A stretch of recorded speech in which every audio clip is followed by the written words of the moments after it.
যুক্তরাষ্ট্র ও ইসরায়েলের যৌথ হামলায় ইরানের সর্বোচ্চ নেতা আয়াতুল্লাহ আলী খামেনি নিহতের ঘটনায় প্রতিক্রিয়া জানিয়েছেন রুশ প্রেসিডেন্ট ভ্লাদিমির পুতিন।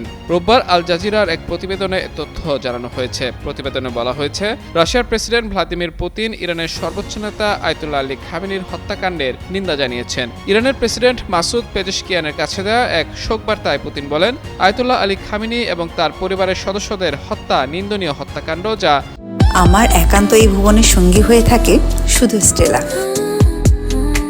মানবিক নৈতিকতা এবং আন্তর্জাতিক আইনের সমস্ত নিয়ম লঙ্ঘন করেছে। শোকবার্তায় তিনি রাশিয়ার পক্ষ থেকে এ ঘটনায় গভীর উদ্বেগ প্রকাশ সহ আঞ্চলিক স্থিতিশীলতা রক্ষায় সংযম প্রদর্শনের আহ্বান জানান। এদিকে ইরানের প্রেসিডেন্ট মাসুদ পেজেশকিয়ান বলেছেন, যুক্তরাষ্ট্র ও ইসরায়েলি হামলায় সর্বোচ্চ নেতা আয়াতুল্লাহ আলী খামেনির হত্যাকাণ্ড মুসলিমদের বিরুদ্ধে যুদ্ধ ঘোষণা। পেজেশকিয়ান বলেন, ইসলামী প্রজাতন্ত্র ইরান এই ঐতিহাসিক অপরাধের পরিকল্পনাকারী ও বাস্তবায়নকারীদের বিরুদ্ধে প্রতিশোধ নেয়াকে তার বৈধ দায়িত্ব এবং অধিকার বলে মনে করে।